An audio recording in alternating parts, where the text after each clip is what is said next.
Bonjour mesdames, mesdemoiselles et messieurs. Et aujourd'hui, nous allons être encore heureux de pouvoir recevoir encore quelque chose qui va nous faire du bien. Toujours concernant notre émission mariage, nous sommes encore dans une autre tendance. Nous nous approchons des fins d'année. Nous nous approchons encore de tout ce qui se passe comme grand événement majeur de l'année. Et aujourd'hui, je vais vous parler d'un phénomène qui est vraiment un phénomène vraiment très risqué, un phénomène qui est vraiment grave et qui atteint plus de 3 millions de personnes. Plus de 3 millions de personnes dans le monde selon l'estimation que nous avons reçue. Et vraiment, c'est un truc qui est vraiment risqué, c'est un truc qui est vraiment dangereux. Et je peux vous dire que chacun doit se battre. C'est un truc pour lequel beaucoup, hommes, femmes, enfants, tout le monde essaie de se battre pour en sortir. Pourquoi je dis cela? Parce qu'il s'agit de l'alcool dans le couple.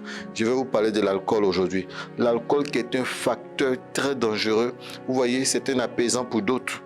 Je dirais même c'est un booster pour d'autres, mais aussi c'est un ennemi pour d'autres. Et plus de 3 millions de personnes en sont victimes chaque année. Donc imaginez-vous si il arrive que l'alcool dans votre vie de couple intervient. Lorsque monsieur n'arrive pas à parler à madame, lorsque madame n'arrive pas à parler à monsieur, et il se trouve que l'alcool devient maintenant le moyen par lequel certains échanges arrivent ou encore devient encore l'endroit où ils vont se réfugier. Donc pour cela, je vous invite d'abord à suivre ce clip et on se reprend tout à l'heure. À tout de suite.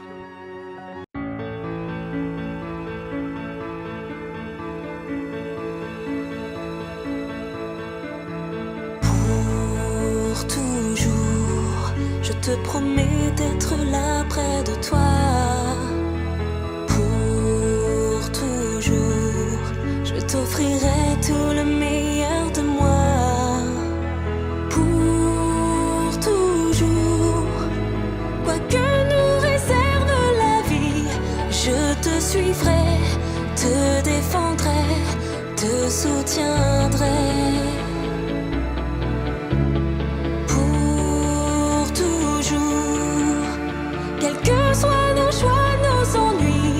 Je me battrai, je t'aiderai, je t'aimerai.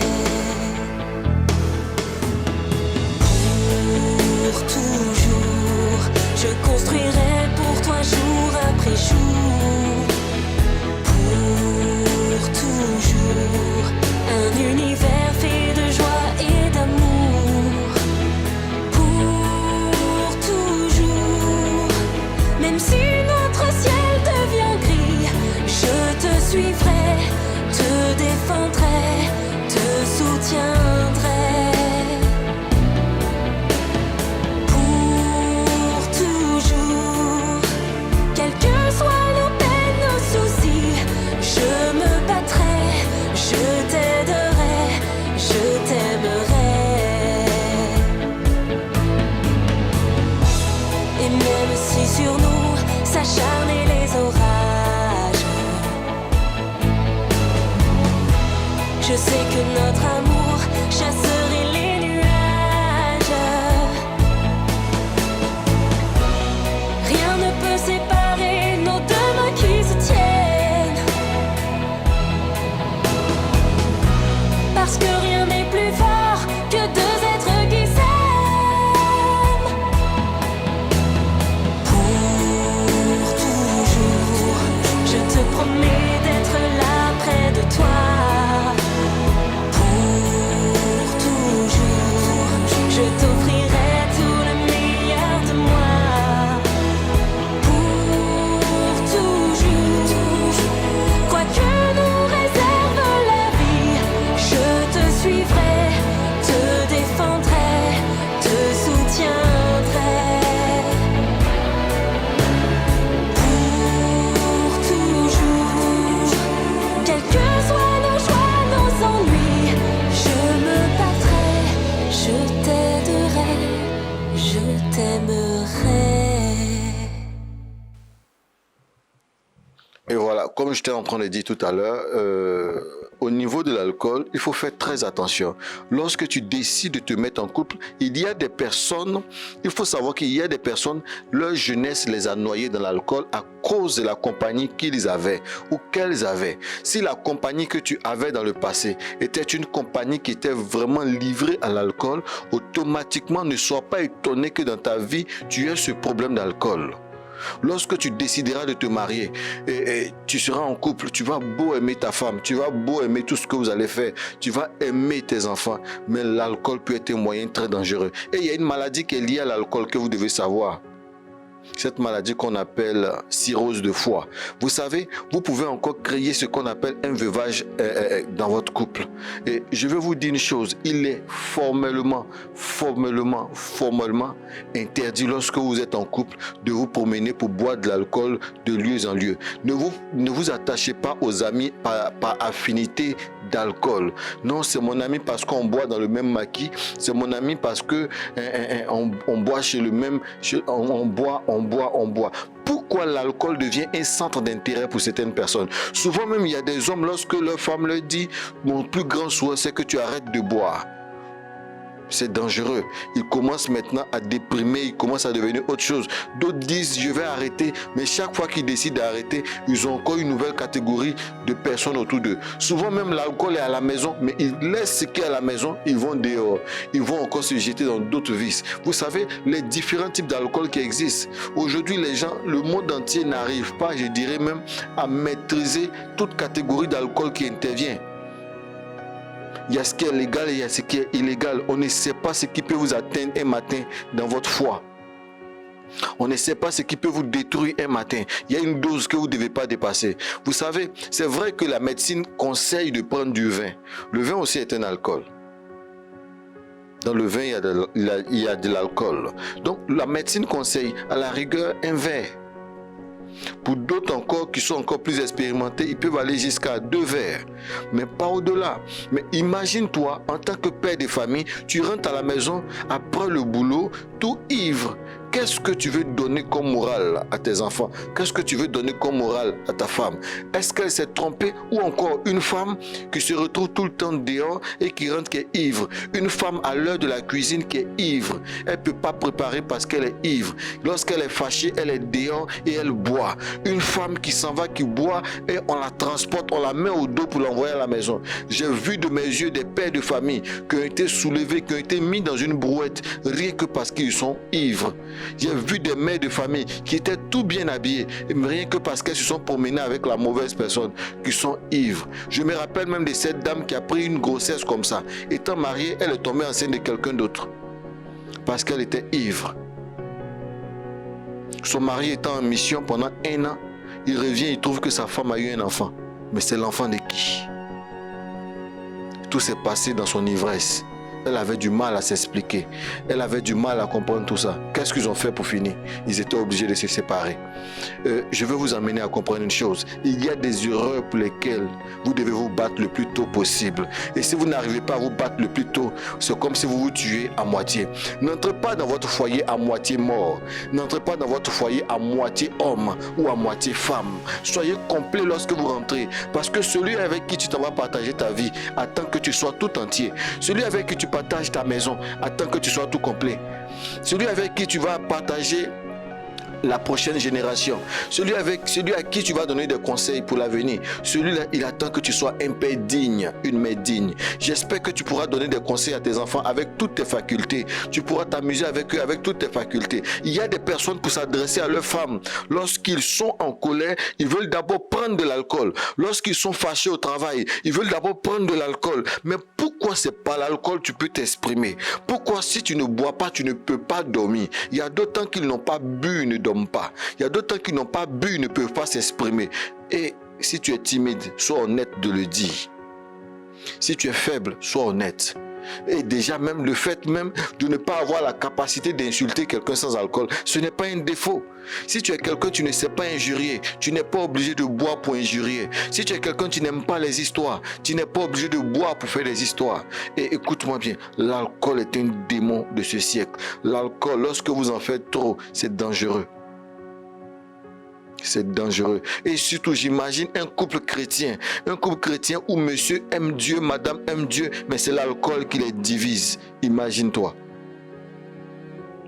chaque fois, c'est sur l'alcool qu'on te conseille. Même les jeunes vont te donner des conseils. N'importe qui va parler de toi et ils vont te dire que tu es alcoolique. Souvent, même la catégorie d'amis que tu fréquentes est inférieure même à ta catégorie d'amis, rien que parce qu'il y a de l'alcool là-bas. Tu interviens dans les anniversaires qui font honte, où tu ne peux même, où tu n'as pas le droit d'y arriver. Tu te lèves, tu t'arrêtes sur des tables, tu danses comme une personne qui n'a pas de faculté. Regarde, à cause de l'alcool.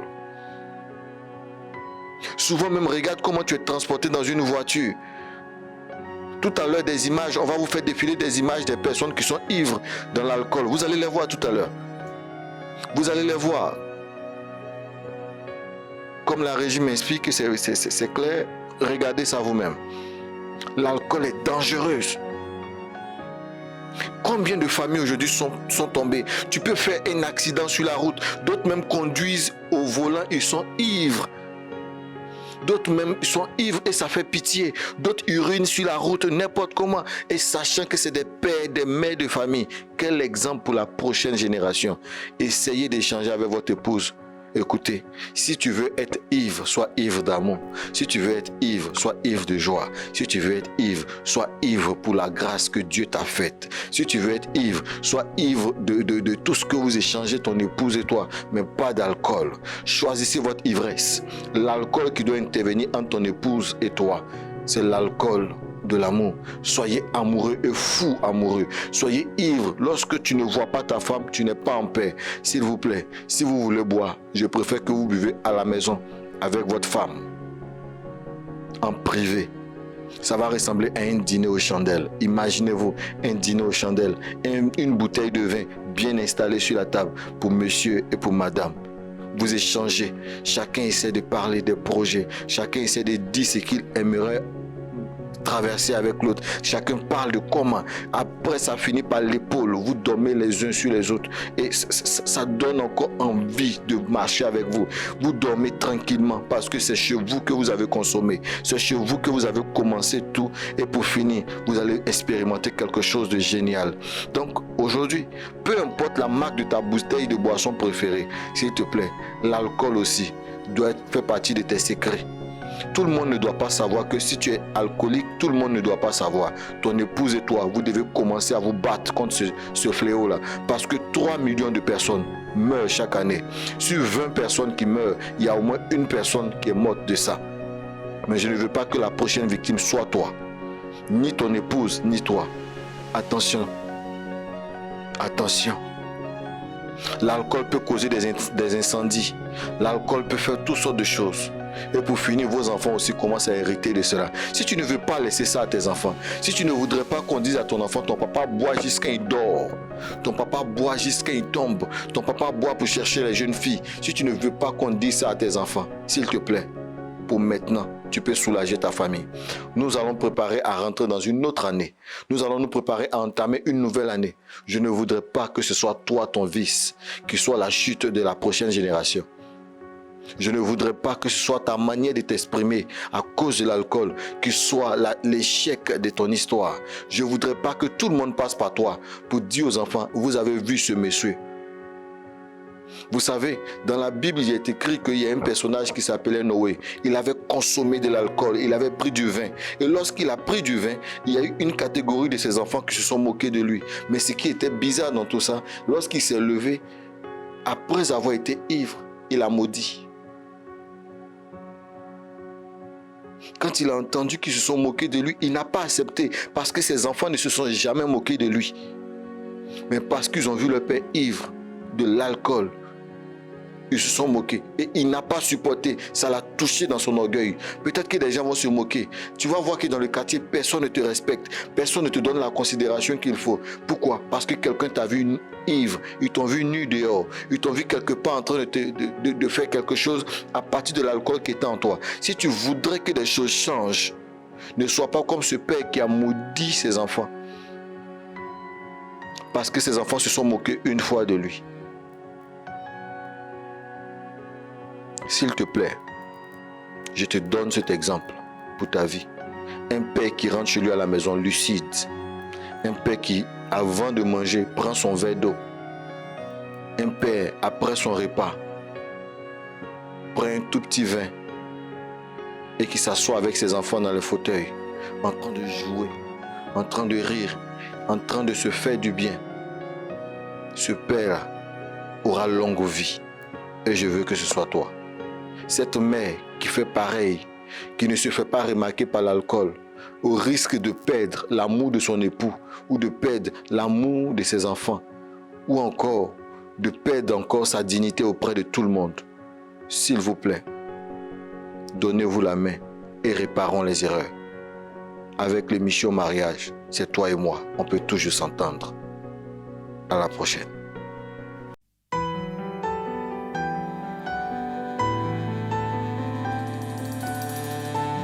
Désormais, nous verrons le ciel s'ouvrir, les anges monter et descendre, puisque Jésus-Christ, tu es l'échelle de Jacob. Il t'a vu, il a vu ton jour. Aujourd'hui, j'aimerais chanter ce chant. Alléluia. Namoni likolo, yako fongoma, bange bamati, basusu bakitiye. Bayembi nzembo elongo na basantu. Alléluia.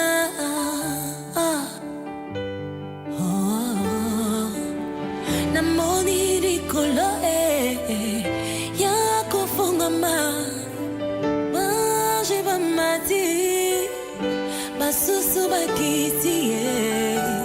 Bayembi nzembo elongo na basantu. Alléluia, kembona Yahweh, Alléluia.